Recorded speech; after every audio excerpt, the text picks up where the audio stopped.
امروز شاید پذیرشش برای خیلی ها دشوار باشه که چطور بی احترامی به الاغ یک آخوند میتونست وضعیت یک گروه اقلیت رو تا مرز فاجعه پیش ببره. امروز ماجرای حمله به محله یهودیان تهران به خاطر توهین به الاغ ملا عبدالنبی نوری رو با اتکا به اسناد تاریخی مرور میکنیم. ملا عبدالنبی زاده نور مازندران فقیهی بود که در دهه 1270 خورشیدی در مسجدی در محله اودلاجان، محله‌ای که عمده یهودیان تهران در اونجا زندگی می‌کردند، پیش نماز بود. بعد از اینکه کمی مشهور شد، در یک مسجد تازه ساز که به اسم خود او نامگذاری شده، به امامت جماعت و حدیث و روزه خونی ادامه داد. این مسجد هم در خیابان سیروس نزدیک محله یهودیان بود. این ملا عبدالنبی یکی از مخالفان جدی مشروطه و از هواداران شیخ فضلالله نوری بود و اسمش رو میتونیم زیر نامه‌ای که اون زمان جمعی از ملاها علیه نهاد مجلس شورا نوشته و امضا کرده بودند پیدا کنیم. بعد از فتح تهران، مردم خشمگین که نسبت به ایستادن امثال او در کنار استبداد محمد علی شاهی معترض بودند، مسجدش رو بستند، خانش رو سنگباران کردند و او تا چند سال از صحنه عمومی دور بود. 2 دهه بعد او از سایه بیرون اومد. مجدداً اعتباری پیدا کرد و در محل خودش به آقا معروف شده بود. مجالس نماز و تدریسش هم برقرار و پرمخاطب بود.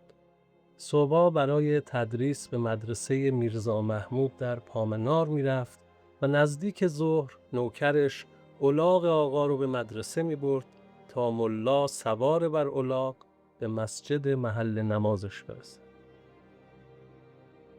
در یکی از روزهای گرم شهریور 1301 خورشیدی مصادف با دهه دوم محرم، زنگ تعطیلی مدرسه آلیانس، مدرسه یهودیان تهران، به صدا در اومد.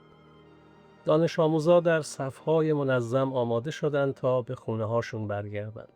نگهبان مدرسه مثل هر روز مقابل در ایستاد تا درشکه ها و گاری ها رو نگه داره و بچه ها به سلامت از خیابون عبور کنند. در این لحظه نوکر آقا عبدالنبی که الاغ آقا را به مدرسه میرزا محمود می برد سر رسید و قصد عبور داشت که نگهبان مانعش شد. این حرکت ساده خشم نوکر رو برانگیخت و بی احترامی به الاغ آقا رو توهین به آقا قلمداد کرد و فریاد زد که مردم چه نشسته اید که این جهودها به آقا توهین کردند. آیت الله سید حسین بدلا در کتاب خاطراتش این گزارش رو به همین شکل تایید کرده. او که در اون زمان نوجوانی 15 ساله بود نوشته: یک روز یکی از بچه ها از کوچه مرا صدا زد و گفت حسین آقا بیا بریم جهود کشی. گفتم جهود کشی چیه؟ یعنی چه؟ گفت فساد یهودی ها بالا گرفته و مسلمان ها در مقابلشان قیام کردند. میخواهند مدرسهشان را از بین ببرند. گفتم نه، جهود کشی صحیح نیست. حالا قضیه چیست؟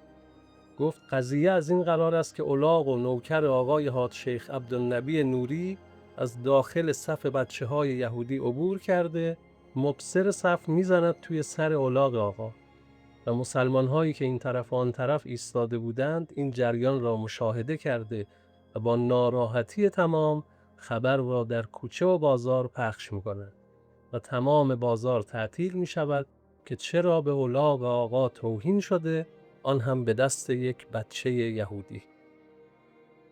خلاصه نگهبان بچه ها رو به سرعت از اونجا دور کرد و در مدرسه رو بست. آشوب در گرفت. بازارها بسته شدند و مردم در مساجد تجمع کردند و خواستار تعطیلی شهر و تعیین تکلیف یهودیان شدند.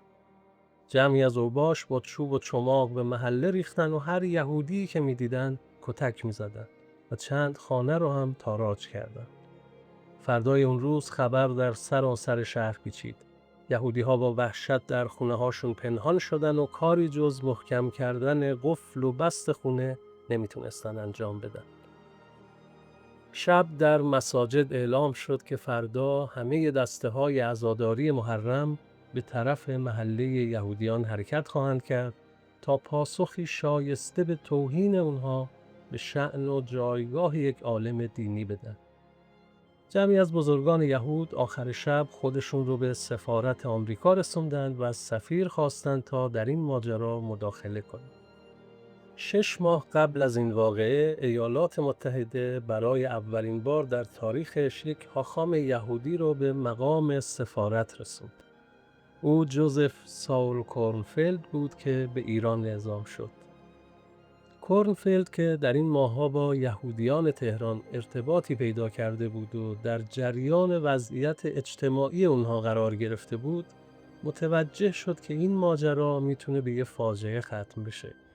به همین دلیل به سرعت خودش رو به رضاخان سردار سپه که وزیر جنگ وقت بود رسوند و وقایع رخ داده رو به او اطلاع داد. در طرف دیگه برای اینکه بهانه توهین به خر آقا نمیتونست جمعیت انبوهی رو گرد هم بیاره، شایعه کردند که یهودیان 2 طفل سید رو کشتند و مسلمان‌ها باید برای خونخواهی حاضر بشن.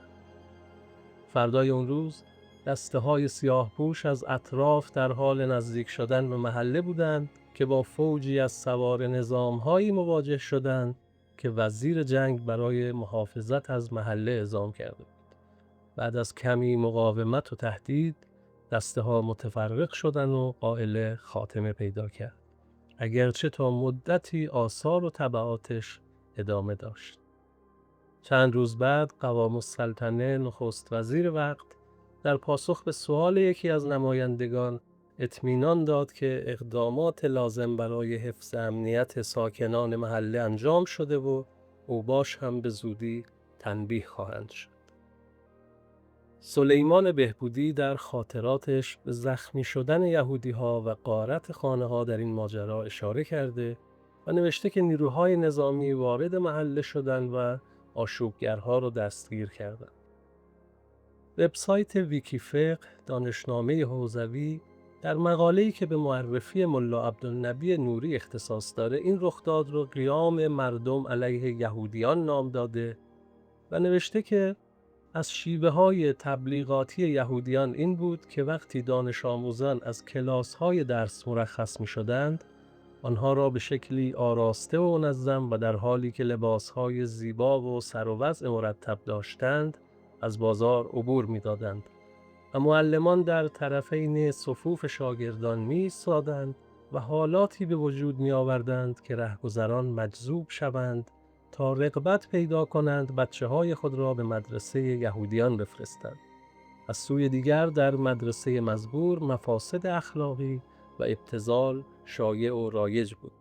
وقتی چنین موضوعی به اطلاع شیخ عبدالنبی نوری رسید، برآشفت و گفت چرا باید در محله اسلامی و در کشوری شیعه چنین علف‌های هرزی اجازه رویش داشته باشد.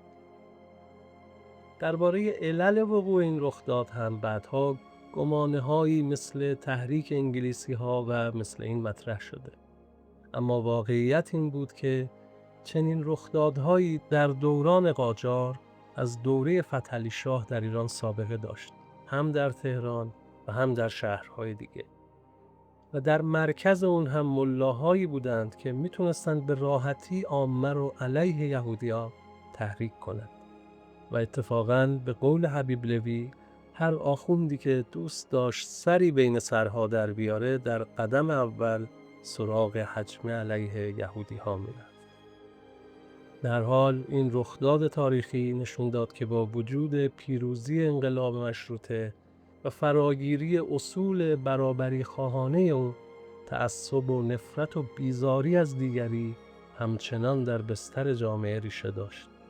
اما تفاوتی که این رخداد با نمونه‌های مشابهش در گذشته داشت این بود که این بار اقتدار دولت در جهت حفاظت از جوامع اقلیت وارد صحنه شد و این تجربه تاریخی رو به دست داد که علاوه بر فرهنگسازی، تعلیم و تربیت، تغییر نسل و آگاه کردن جامعه، اقتدار نهاد دولت هم برای وضع قوانین علیه تبعیض و صیانت از حقوق شهروندی یکی از اصول غیر قابل انکار در توسعه فرهنگی جامعه به شمار می‌رود.